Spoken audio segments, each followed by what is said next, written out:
Speedrunning the CAYO Perico heist has always been something that I've been very engaged in, mainly down to the fact that A, it's really competitive and keeps the CAYO Perico heist fun for me, but as well, I just like to have a special record or number that I can personally boast about. In the past, I have gotten the fastest no-glitch speedrun for PC, GTA Online, which is pretty dang sweet when it comes to the CAYO Perico heist.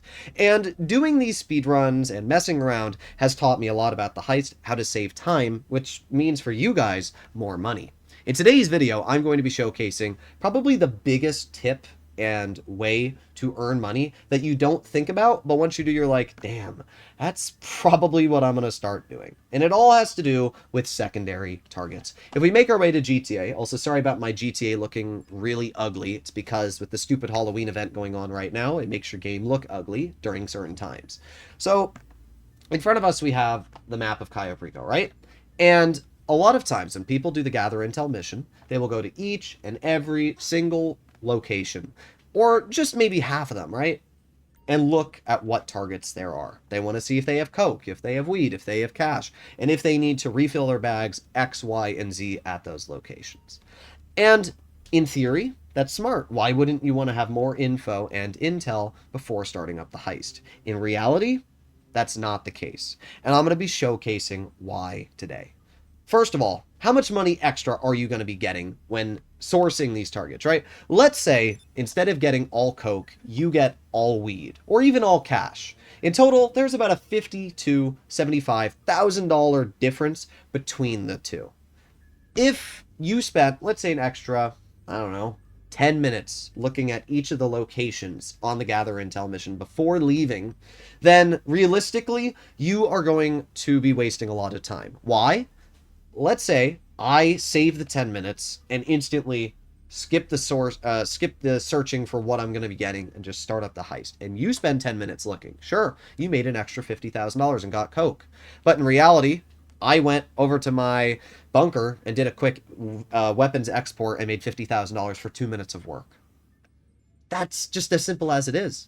Even if it only took you 5 minutes to look for extra locations, it's still more efficient to just not look for extra stuff and get it as you're doing the heist. And I'll explain what I mean. But basically, searching for secondary targets during the gather intel mission, at least in my eyes, is a complete waste of time and a waste of money. If you're wasting 5 to 10 minutes each time you do this gather intel for only $50,000 extra, you're losing out big time. And as I said, I'm going to be showcasing that exactly why in today's video. So first of all, we're going to go do the gather intel mission. We're going to see how much time it takes for me to do it. So we're going to start it up and we're going to head over to Grapeseed. Now I'm going to fast travel because I mean, there's really no reason not to. This location right here, for example, right? We are going to start the job here. And when I press start job, I'm also going to press Alt F4. The reason I'm doing this is because it's a way to fast travel across the map. So if you listen, you can hear in the background audio, the rain. After about 20-ish seconds of rain, it's going to go silent. And then after that, you're going to hear noise again. And when you hear the noise, the game has successfully fast traveled me across the map. I have showcased how to fast travel in a whole separate video, which I'll have linked in the comments if you want to see that. But it's going to be a little bit more noise, and there you go. Now it goes silent, right? And then the audio comes back.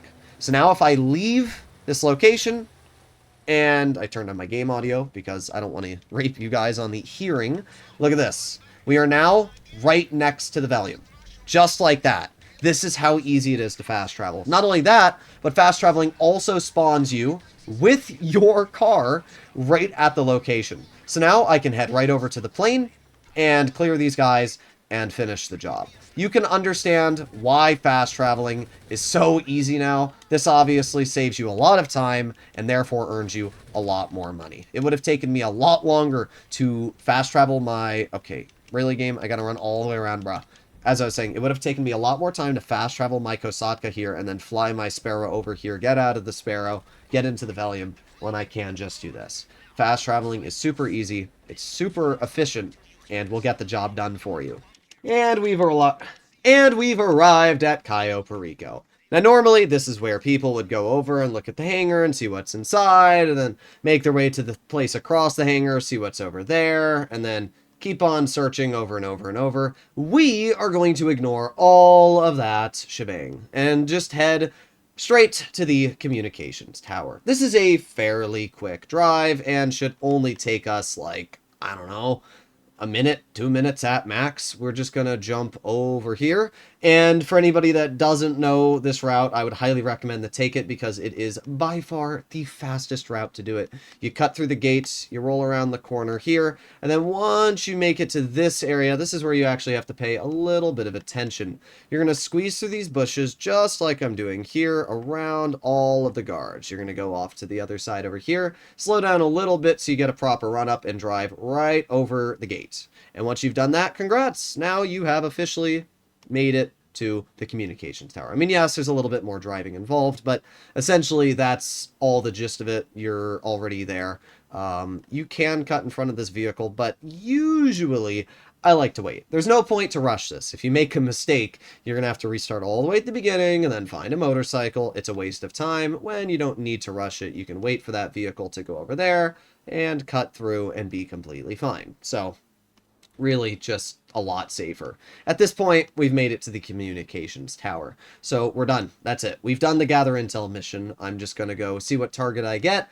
And we're going to take a look at what is on the security cameras inside of his office. If there's obviously a painting inside of the office, I'll have to keep that in mind because it will make it a lot more efficient. So I'm going to go hack this real quick. I'm going to go on the phone. We'll see what we get. And let's take a look at what is inside the vault. We have bearer bonds. I'm not entirely happy about that because bearer bonds do take a bit longer than the other take, but it's not that big of a deal. Obviously, I don't care about these primary targets here. We're going to take a look inside the office, and there's no painting on wall 1, and we take a look at wall 2, no paintings. Okay, so as we can see, I am going to have to get full secondary targets outside of his office. With that being said, we have now finished our scope. So we are going to go to online, find a new session, and invite only. Doing this does not matter. You have already completed the scope. So you don't need to stay there anymore. Once we go back to our sub, we've already completed it, and that's it.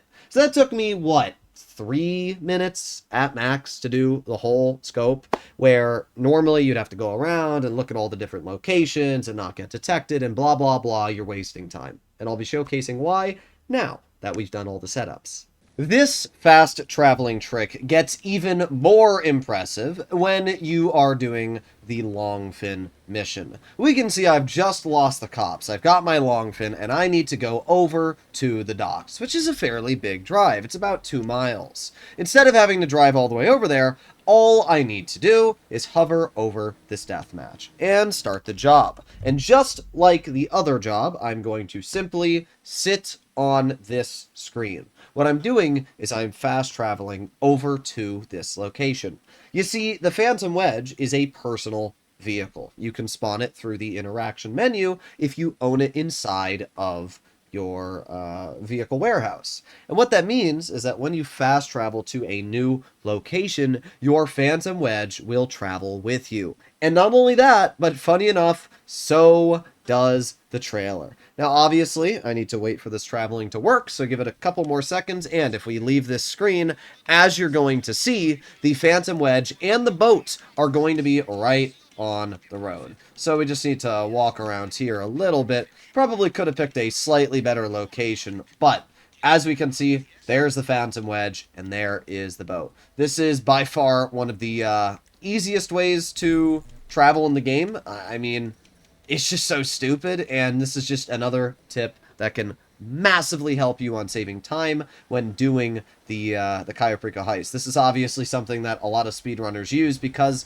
why wouldn't you use it? It is so absolutely helpful. All right, we are finally ready to start the CAYO PERICO heist. And this brings us full swing to why I have absolutely ignored doing our scouting for secondary targets until now. The reason why is very simple. as I mentioned before, it is much faster to just grab these secondary targets once you actually start the heist. And the reason why is because the two different locations at the airstrip we're heading to guarantee that you will always be able to fill your loot bag. So we are going to park our boat right here. We're going to hop out and we are going to make our way to the first of two locations, which is the one right around here. Just going to climb over this and we got to hop onto this fence like so. Then what we're going to do is we're going to aim at this guy and bonk, dead. Then we're going to knock the camera off the wall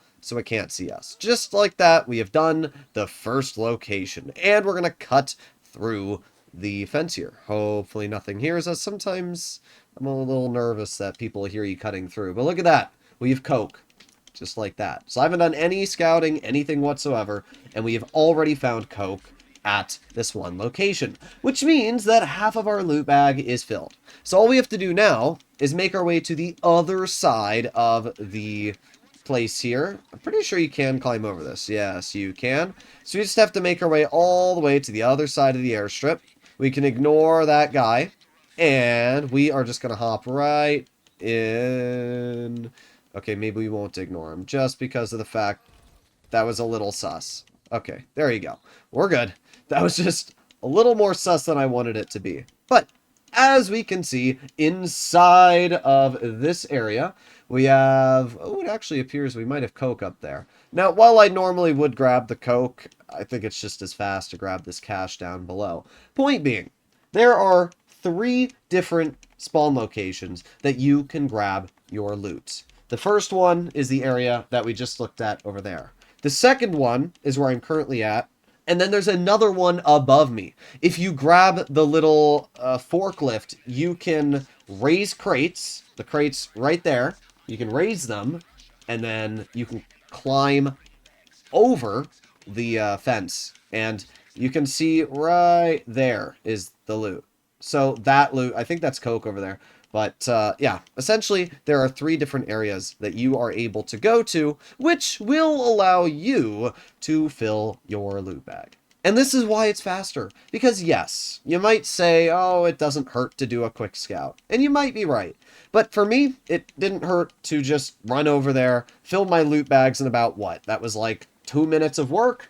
And now I'm going to hop back into my Longfin and make my way over to our actual target. So that's really the major reason why I don't ever scout beforehand on what I'm going to grab, because you are guaranteed to fill your loot bags if you just go to one of the 3 locations that I've just talked about. It's very easy. It requires almost no effort. And because of that, there's not really much of an argument.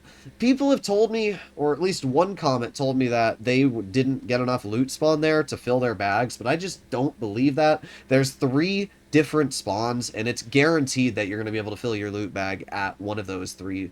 I've just never, ever had that a problem. And I've done the heist at least 30 times with this method. It is by far the most efficient and quickest way to do the heist. You also grab your loot before actually doing the heist, which is really nice, because then you don't have to worry at all about having any mistakes occur. So we are going to head right over to the drainage port and make our way inside. Let's head right over here and hop out of the boat, and I'm going to go finish up the heist.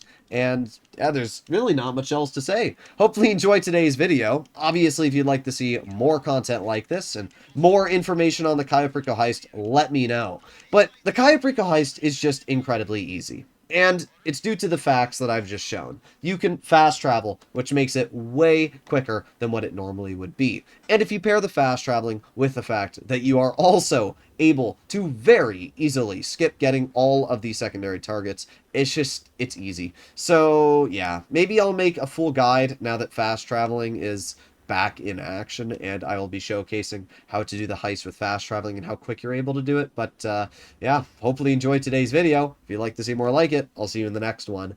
Bye-bye!